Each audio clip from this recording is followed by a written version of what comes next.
Outer Wilds est vraiment une expérience unique. Lorsqu'on commence le jeu, on découvre un univers incroyablement vaste avec plein de mondes à visiter et on doit découvrir tous les mystères du jeu pour comprendre notre véritable but. J'ai déjà fini le jeu à 100% et je voulais speedrun le jeu pour vous montrer un peu les tricks que font les speedrunners pour finir le plus vite possible à Outer Wilds. Et je pense que vous n'avez jamais vu le jeu de cette façon. Et je commence mon aventure en me réveillant et je vois en face de moi mon voisin de feu de camp. Chaud sur sa tête, même si le pauvre il a absolument rien demandé, mais ça va me permettre de sauter ensuite par-dessus les rochers pour arriver au milieu du village, là où il y a un geyser. C'est d'ailleurs ce geyser qui va nous intéresser ici car il va nous permettre de gagner beaucoup de temps. Pour réaliser ce premier skip, il faut que je positionne ma souris au bon endroit en utilisant mon onduloscope sur le premier rocher. En visant à l'endroit parfait, je touche plus à ma souris et j'ai plus qu'à déplacer mon personnage et le faire monter jusqu'au geyser. Maintenant que je suis là, je positionne mon curseur sur un point précis du caillou en faisant des droites-gauche pour être correctement placé. Et ensuite, je vise la bûche pile au milieu en zoomant au max. Je vous ai pas encore expliqué pourquoi je fais tous ces placements, mais en fait, ça va me permettre de me positionner pile au bon endroit pour accéder dès les premières 30 secondes du jeu à ma fusée. Et sans ces placements, je risque de tomber à côté et de mourir. Et pour éviter la mort, il faut être à un endroit précis lorsqu'on touche le sol.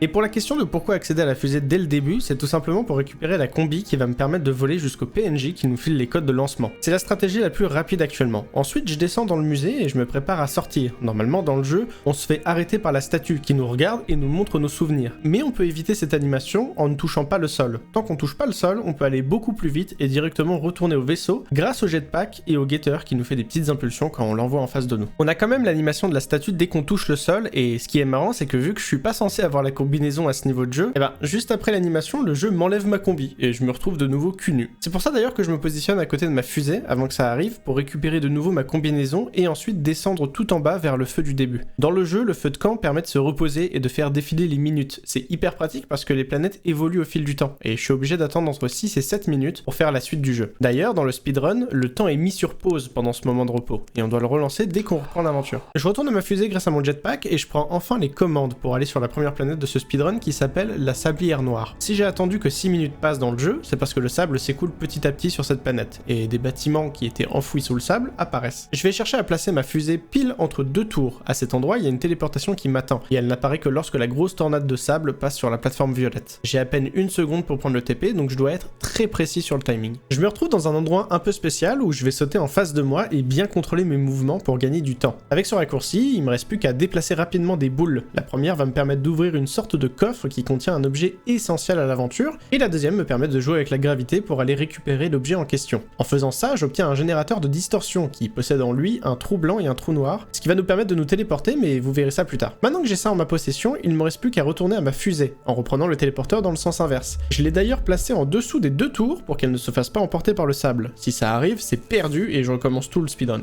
Direction Sombre Ronce, une autre planète pas du tout accueillante et vous allez vite comprendre pourquoi. Mais avant d'y arriver, on a une sacrée route à faire, donc c'est pile le bon moment pour vous dire que je prends énormément de plaisir à faire ces vidéos et que si vous vous abonnez, ça m'aidera énormément pour la suite. J'arrive enfin à cette planète et on voit que dalle à l'intérieur. Et en plus de ça, il y a pas mal d'entrées en fonction de là où vous arrivez, donc on peut se perdre hyper facilement. Mais je connais la route par cœur, donc ça va le faire. Au début, je vais vers le point rouge et rien ne me gêne sur la route. Par contre, quand j'arrive dans la deuxième partie, là, ça devient très tendu. J'ai 3 énormes poissons qui s'appellent des colacantes qui, au moindre mouvement, vont me bouffer la gueule. Les meilleurs speedrunners ici, ils arrivent à les esquiver en allant vers le plafond, en faisant des tunnels hyper précis, mais je vous avoue que j'ai que quelques heures d'apprentissage de ce speedrun, donc je vais opter pour la solution de je perds du temps et je reste en vie en faisant rien. Maintenant, je dois trouver la suite du chemin en connaissant par cœur, mais grâce au point blanc que vous avez vu au milieu juste avant, j'arrive à repérer à peu près où je dois aller. Je rentre dans la troisième partie de la planète, là où un vaisseau m'attend. C'est un ancien vaisseau d'une ancienne civilisation appelée les Nomai, qui est complètement bloqué ici. Mais grâce à mon générateur de distorsion que j'ai récupéré juste avant, je vais pouvoir de nouveau l'utiliser pour me téléporter loin d'ici. Il ne me reste plus qu'à mettre les coordonnées que l'on découvre dans le jeu, mais bon, là je les connais par cœur vu que ça reste les mêmes à chaque fois. Après les coordonnées rentrées, je me positionne en face de la porte d'entrée pour me préparer à un glitch. En activant la téléportation et en fonçant en même temps vers la porte d'entrée, je vais réussir à créer ce glitch qui va me permettre de passer à travers la porte. Là aussi, il faut être un peu précis parce que si la porte est bloquée, on perd énormément de temps. Mon objectif maintenant est de sortir du vaisseau le plus vite possible avec l'aide du getter qui va me propulser vers l'extérieur. En dessous du vaisseau, il y a la suite du jeu qui s'appelle l'œil. C'est clairement un glitch de pouvoir y aller aussi vite et même là je dois faire attention parce que je peux quand même rater l'endroit, donc j'essaye de me repérer en fonction du vaisseau. Si je me suis pas trompé, je commence à rentrer dans ce nouvel endroit tout violet et j'ai plus qu'à me laisser tomber tout en bas, ce qui va avoir pour effet de me téléporter vers la suite et dernière phase du jeu.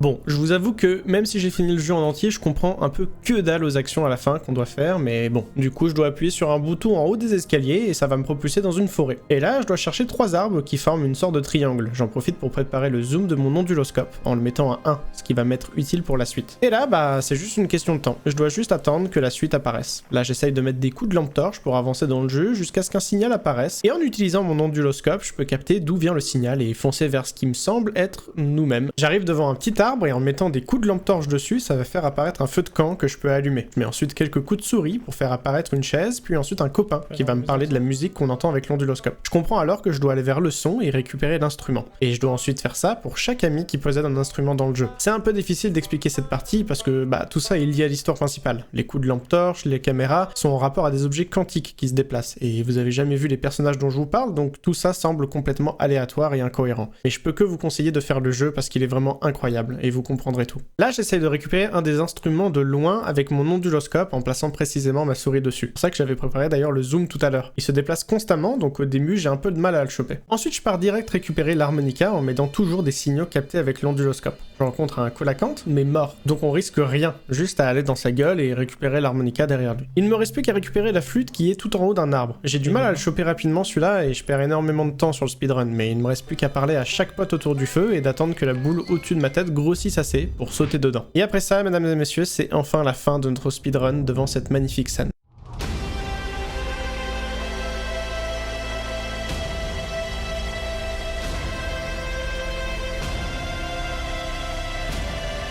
Alors bien évidemment, 13 minutes c'est un temps assez moyen, les meilleurs speedruns font entre 7 et 8 minutes, mais j'espère en tout cas que ça vous aura plu et je vous dis à la prochaine.